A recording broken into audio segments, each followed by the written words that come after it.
Hello, welcome to the new vlog. मैं हूं हथियार वाला और आप देख रहे हैं हथियार वाला के व्लॉग्स। तो आज की वीडियो बनाने का मकसद ये है कि सेल्फ डिफेंस के लिए सबसे बेहतर हथियार कौन सा है। तो वीडियो को शुरू करने से पहले मैं तमाम सामीन से गुजारिश करता चलूं जो कि चैनल पर नए हैं वो चैनल को सब्सक्राइब कर लें और नीचे दिए गए बेल आइकन को प्रेस कर लें ताकि मजीद वीडियोस के साथ आप जुड़े रहें। तो सेल्फ डिफेंस के लिए जो हथियार है, सबसे बेहतरीन हथियार है, उसके बारे में हम अहम सवालात लेके आए हैं अली भाई के पास जो कि मेरे सपोर्टिंग पार्टनर हैं मेरे व्लॉग में। तो बाकी इन्फॉर्मेशन उनसे लेते हैं। तो चलते हैं अली भाई की तरफ, लेट्स गो। अस्सलाम वालेकुम अली भाई, कैसे हैं आप? वालेकुम अस्सलाम, अल्हम्दुलिल्लाह मैं ठीक हूँ। आप कैसे हैं? मैं भी बिल्कुल ठीक हूँ। अली भाई, आज मैं एक इम्पॉर्टेंट सवाल आपके पास लेकर आया हूँ और सवाल ये है कि बहुत सारे लोग मुझे कमेंट्स सेक्शन में मैसेज कर रहे हैं सेल्फ डिफेंस के लिए सबसे बेहतरीन हथियार कौन सा है। पहले तो सब व्यूअर्स को अस्सलाम वालेकुम मेरी तरफ से। वालेकुम सलाम। और जो आपका सवाल है, ये सवाल मैं अपने करियर में ना बहुत ज़्यादा सुन चुका हूँ कि सबसे अच्छा वेपन कौन सा है सेल्फ डिफेंस के लिए। और मेजॉरिटी हर वक्त मेरा जो जवाब होता है वो यही होता है कि सबसे अच्छा वेपन वो है जो वक्त पे चल जाए और जो आपके पास अवेलेबल हो। खैर, प्रैक्टिकली सोचें तो वेपन कौन सा रखना चाहिए, जो मैंने आपको अपनी लास्ट वीडियो में भी बताया था, जिसके साथ आप कंफर्टेबल हो। लेकिन सिर्फ कंफर्टेबिलिटी पे बात ख़त्म नहीं हो जाती। कंफर्टेबल होने के साथ आपकी वेपन के साथ फेमिलैरिटी कितनी है, आप वेपन चलाना जानते कितना है। सेल्फ डिफेंस जो है एक बहुत ही अहम टॉपिक हम कह सकते हैं। और इसके लिए जो है ना, प्रॉपर इंसान को किसी भी किस्म की सिचुएशन के लिए, हालात के लिए मेंटली फिज़िकली तैयार होना चाहिए।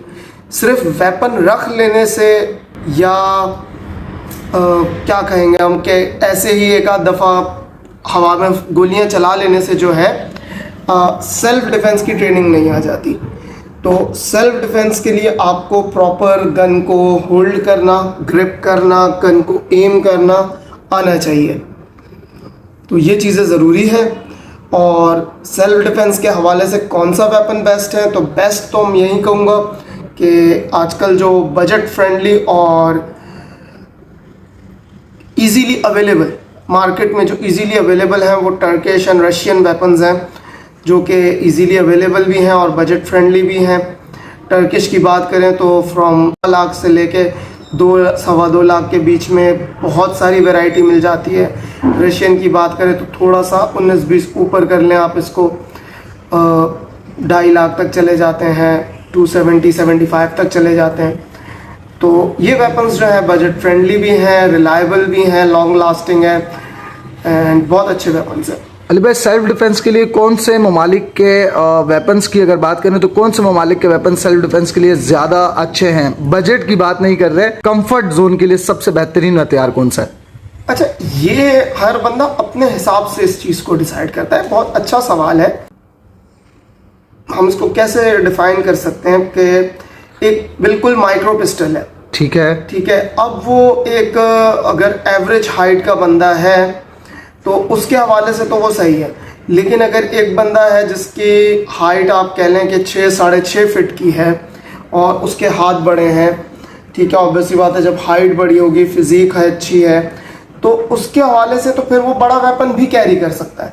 आपका किस वेपन के साथ आपकी फेमिलैरिटी ज़्यादा हो रही है, किस पे आपकी ग्रिप अच्छी बैठ रही है, ये चीज़ें बहुत ज़रूरी है। और इसके बाद किस मुल्क के वेपन्स, तो अगर मैं अपनी बात करूँ तो मुझे पर्सनली तौर पे तो रशियन वेपन्स हो गए और सीजी चेक रिपब्लिक के वेपन्स मुझको बहुत अच्छे लगते हैं। मैं पर्सनली तौर पे फ़ैन हूँ और मैंने रखे भी हैं अपने पास। लाइक रशियन मैकरॉफ रहा है मेरे पास काफ़ी अर्से तक। फिर सीजी P07 मैंने काफ़ी अर्सा कैरी किया अपने साथ। आजकल जो है मैं कैनिक का पिस्टल कैरी करता हूँ अपने साथ। तो है, रिलायबल वेपन्स हैं। और सबसे ज़रूरी चीज़ ये है कि वेपन के ऊपर शूट करें आप। वेपन सिर्फ लेके रख लेना नथिंग, कुछ भी नहीं है। इसलिए इसको आप यूज़ करें, शूट करें, इसके साथ अपनी फेमिलैरिटी बनाएं, तो फिर आपको समझ में आएगी और डिफरेंट वेपन्स की तरफ भी आपकी जो है ना नॉलेज में इजाफा होगा। अभी तक अगर आप देखें तो आपके माशाल्लाह बहुत टाइम हो गया है इस फील्ड में, तो आपके लिहाज से अभी तक के सबसे ज़्यादा बिकने वाला सेल्फ डिफेंस का हथियार कौन सा है जो सबसे ज़्यादा बिका है? इस मामले में कहूँगा तो मैं टर्किश वेपन्स को ही कहूँगा, बट टर्किश में भी किसी एक ब्रांड को नहीं कहूँगा। जो टर्की के वेपन्स हैं, क्योंकि बहुत सारी कंपनीज के वेपन्स आते हैं तुर्की से, तो टर्की के आप टिसास के जो वेपन्स हैं वो बहुत ज़्यादा बिके हैं। ब्राज़ीलियन टॉरस बहुत बिके हैं, रशियन बाइकाल के, ये हम बोल सकते हैं कि बहुत ज़्यादा सेलिंग वेपन है। और चाइनीज़ CF98 की बात करें, बहुत ही आउटस्टैंडिंग वेपन है। बाकी जो है फिर वो अपनी अपनी पसंद की बात आ जाती है लोगों की। अब अगर बात करें मिड लेवल से स्टार्ट करने की वेपन्स की, तो बिल्कुल मिड लेवल से ओरिजिनल वेपन जो स्टार्ट होते हैं उनका नेम बताएं अली भाई, जो बिल्कुल मिड लेवल से स्टार्ट होते हैं ओरिजिनलिटी वेपन। अच्छा, चाइनीज़ वेपन जो है वो बेसिकली आप वही कहेंगे, अप्रॉक्स ये कह लें कि अबव 125 है। ठीक तो है, वो भी टर्किश के साथ ही किसी कैटेगरी में आप डाल सकते हैं उसको भी, क्योंकि वो भी अब ऊपर ही चल रहे हैं। टर्किश के अंदर ज़िगाना टिसास के पिस्टल्स हैं, रेडिकल हैं, आगाओग्लू कंपनी एक है बहुत अच्छी है, फिर कराल आर्म्स के पिस्टल्स आजकल आ गए हैं बहुत अच्छे हैं। दरिया DY9 करके है, बहुत अच्छा वेपन है ये पिस्टल्स। और अगर इससे थोड़ा ऊपर जाएं तो इससे थोड़ा ऊपर जाएंगे तो आप रशियन बाइकाल की तरफ जा सकते हैं। उससे ऊपर जाएंगे तो CZ की सीरीज़ आ जाती है। उससे ऊपर जाएंगे फिर आप ग्लॉक्स आ जाते हैं, तो स्टेप बाय स्टेप। ठीक है। और ये जर्मन के जो पिस्टल्स होते हैं इनमें कौन कौन से मॉडल्स आते हैं अली भाई? HK के पिस्टल्स आते हैं, बहुत आउटस्टैंडिंग पिस्टल्स होते हैं इसके। क्या HK के पिस्टल सेल्फ डिफेंस के लिए बेस्ट है? बेस्ट तो देखिए, बेस्ट की बात वहाँ आती है कि जो आपके साथ फेमिलियर है। अच्छा, बेस्ट हमेशा वही होता है। एक अगर मैं एग्जांपल दूं, एक बंदा चाइनीज पिस्टल पे 10 शॉट मारता है और 10 के 10 बुलजाय मारता है। ठीक है। और दूसरा बंदा उसी चाइनीज पिस्टल से शूट करता है लेकिन वो नहीं मार सकता। तो वही वाली बात आ जाती है कि एक बंदा जो है उसकी फेमिलियरिटी बन चुकी है अपने वेपन के साथ, उसको पता है कि वो किधर एम कर रहा है और किधर शूट हो रहा है। मेरे हिसाब से ये बात होगी कि बंदा जो है वो खुद किस वेपन के साथ कंफर्टेबल है। तो आप अली भाई क्या प्रेफर करते हैं कि वेपन लेने से पहले आपने जब लाइसेंस ले लिया, लाइसेंस के बाद आपने वेपन बाय कर लिया, वेपन बाय करने के बाद डायरेक्टली वेपन कैरी करना ये मुनासिब रहेगा? नहीं नहीं नहीं नहीं नहीं, ये तो मैंने आपको पहले भी कहा, डायरेक्टली वेपन को कैरी करना और एक नए यूजर के लिए खतरनाक बात हो सकती है। क्योंकि अगर एक बंदा है उसने वेपन ले लिया, वेपन ले लेने से वो शूटर नहीं बन जाता। खैर हो सकता है टर्म गलत भी लगे कुछ, लेकिन मैं शूटर बेसिकली नहीं बना रहा, बट एटलीस्ट अगर वेपन लिया है तो उसकी नो हाउ बेसिक नॉलेज इंसान को होनी चाहिए, यूज़र को।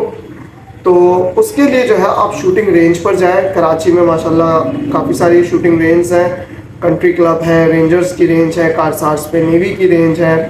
तो इन शूटिंग रेंज पर जाएं और थोड़ी बहुत अपने वेपन के साथ जो है प्रैक्टिस करें, अपनी फेमिलियरिटी बनाएं, ठीक है। और गन किस वक्त क्या रिएक्ट करती है, सिर्फ मूवी सीन का डायलॉग बोलूँगा कि घोड़े पे उंगली रख के दबा देना, उससे फायर नहीं हो जाता। उसको फायर करने के लिए भी जो है ना जिगरा चाहिए होता है। एग्जैक्टली जिगरा चाहिए होता है। बिल्कुल सही कह रहे हैं आप। तो ये है कि जिगरा चाहिए होता है और इसके लिए प्रैक्टिस भी चाहिए होती है। इसके लिए आपको अपनी ग्रिप की प्रैक्टिस करनी होती है, आपको एम करने की प्रैक्टिस करने की बहुत ज़रूरत होती है। आपको गन जब आप कहीं पर एम करते हैं अपने टारगेट पे, तो आपको अपनी साइड्स कैसे अलाइन करनी होती है, ठीक है। और इसके अलावा जब हम ट्रिगर पुल करते हैं, तो ट्रिगर पुल करते वक्त आपकी जो ब्रीदिंग कंट्रोल करना बहुत ज़्यादा ज़रूरी है। तो ये काफ़ी सारी चीज़ें हैं जो शूट करने के बाद ही पता चलता है। और वेपन रखने के साथ किन किन लवाजमात की ज़रूरत होती है उसके बारे में अगर थोड़ा गाइड कर दें। जैसे कि लाइसेंस तो सबको पता है कि वेपन के साथ लाइसेंस रखना मोस्ट इम्पोर्टेंट चीज़ है। देखिए, मैं कराची के हवाले से या सिंध के हवाले से बताऊंगा। जैसे यहाँ पर आप अगर वेपन परचेज करते हैं तो यहाँ पर जो है आपको जो भी गन स्टोर वाला होता है, गन डीलर होते हैं, कि गन का FSL करवाते हैं। तो वो FSL की एक रिसीविंग आती है, वो आप अपने लाइसेंस के साथ रखें। इसके साथ आपका जो है लाइसेंस एक तो वैलिड होना बहुत ज़्यादा ज़रूरी है। काफ़ी मेरे पास ऐसे क्लाइंट्स आते हैं जो भूल जाते हैं रिन्यू करवाना, तो इसको ईयरली बेसिस पे आप रिन्यू करवाते रहें और चेक एंड बैलेंस रखें, क्योंकि एक्सपायर्ड लाइसेंस वही वाली बात हो जाती है। जैसे आपका ड्राइविंग लाइसेंस एक्सपायर हो जाए तो आप अगर गाड़ी चला रहे हैं तो आपको वो अनलाइसेंस काउंट किया जाता है।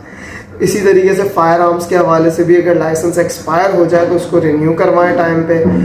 फिर उसका कैरी करने के लिए कैरिंग परमिट मिलता है सिंध होम डिपार्टमेंट से, वो एक बनवा के रखें अपने साथ, ठीक है। और ये चीज़ें आपकी अगर मुकम्मल है तो आप बिल्कुल वेपन कैरी कर सकते हैं। अली भाई, सेफ्टी इसके लिए बहुत ज़रूरी है, सेफ्टी प्रिकॉशंस बहुत ज़रूरी है। प्रॉपर होल्स्टर में वेपन कैरी करें, ठीक है, और ट्रेनिंग ज़रूर करें, मतलब थोड़ी बहुत प्रैक्टिस ज़रूर करें। एक और अच्छा सवाल है मेरे पास आपके लिए। आप मुझे ये बताएं कि जब वेपन इंसान कैरी करता है तो इसके साथ, जिसके बारे में आपने थोड़ा गाइड किया कि कैरी परमिट होना ज़रूरी है, तो ये कैरी परमिट बेसिकली कितने मंथ का होता है? 6 मंथ का होता है या 1 ईयर का होता है? इस पे ज़रा रहनुमाई फरमाएं हमारी। जी, कैरी परमिट जो गवर्नमेंट इशू करती है वो 2 टाइम पीरियड्स के लिए होते हैं। एक 6 महीने का होता है और एक जो है साल भर के लिए होता है, 365 डेज। अब मुझे कोई 3 वेपन्स के नाम बताएं जो आपकी नज़र में अच्छे हैं और सेल्फ डिफेंस के लिए आप उसको प्रेफर कर सकते हैं सामने वालों को। जैसे मुझसे अगर कोई पूछता है कि यार अरबाज तुम मुझे बताओ, अगर तुम्हें लेना होता वेपन तो तुम सबसे अच्छा वेपन कौन सा लेते अपने लिए सेल्फ डिफेंस के लिए? ये बहुत ही मुश्किल सवाल है। अरे यार बताएं प्लीज यार। अभी तक मोस्ट सेलिंग वेपन्स के चलें 3 सेल्फ डिफेंस के लिए नेम बता दें, मोस्ट सेलिंग वेपन्स। देखिए, मैं ये कहूँगा कि अगर आपका बजट अलाउ करता है तो CZ के वेपन्स, ठीक है। CZ के अंदर भी फिर वो आप चेक करते हैं कि कौन सा वेपन जो है आपके साथ कंफर्टेबल है, बट CZ के वेपन्स नो डाउट बहुत अच्छे हैं, ठीक है। इसके अलावा अगर लो बजट की आप बात करते हैं तो टर्किश ज़िगाना के पिस्टल जो हैं बहुत अच्छे हैं, रेडिकल के पिस्टल्स बहुत अच्छे हैं। आजकल न्यू ब्रांड आया हुआ है एर्मो एक्स करके, एक्सपायर आई थिंक, उसके पिस्टल्स काफ़ी अच्छे हैं। ये पिस्टल्स मैं कहूँगा कि अच्छे हैं। और अगर आप बोलते हैं ब्रांड कॉन्शियस है तो वो फिर आप ग्लॉक्स हैं आपके लिए, ब्रेटा है, सिक्सवायर है, HK, वॉल्थर, बहुत सारे ब्रांड्स हैं फिर तो। अरे thank you so much Ali भाई, हमें गाइड करने के लिए और हमारे व्यूवर्स को बताने के लिए सेल्फ डिफेंस के बारे में और सेल्फ डिफेंस वेपन्स के बारे में। तो बहुत बहुत शुक्रिया, अपना रखिएगा ख्याल। हथियार वालों को दीजिए इजाज़त, मिलते हैं इसी तरह एक इन्फॉर्मेटिव न्यू वीडियो में। आपके पास मज़ीद क्वेश्चंस लेके आएंगे और रहनुमाई चाहेंगे, तो हमें दीजिए इजाज़त। और तमाम सामीन से वीडियो के एंड में मैं गुजारिश करता चलूँ अगेन, जो कि चैनल पर नए हैं वो चैनल को सब्सक्राइब कर लें और नीचे दिए गए बेल आइकन को प्रेस कर लें और हमारी नई वीडियोस के साथ आप जुड़े रहें। कमेंट सेक्शन में अपनी कीमती राय से हमें ज़रूर आगाह कीजिए और इसी तरह अपने सवालात बताते रहिए, जिन पर इंशाल्लाह जवाबाती वीडियोज़ लेकर मैं आपकी पेश खिदमत हाजिर रहूँगा। तब तक रखिए अपना ढेर सारा ख्याल और मुझे दीजिए इजाज़त। अल्लाह हाफिज़।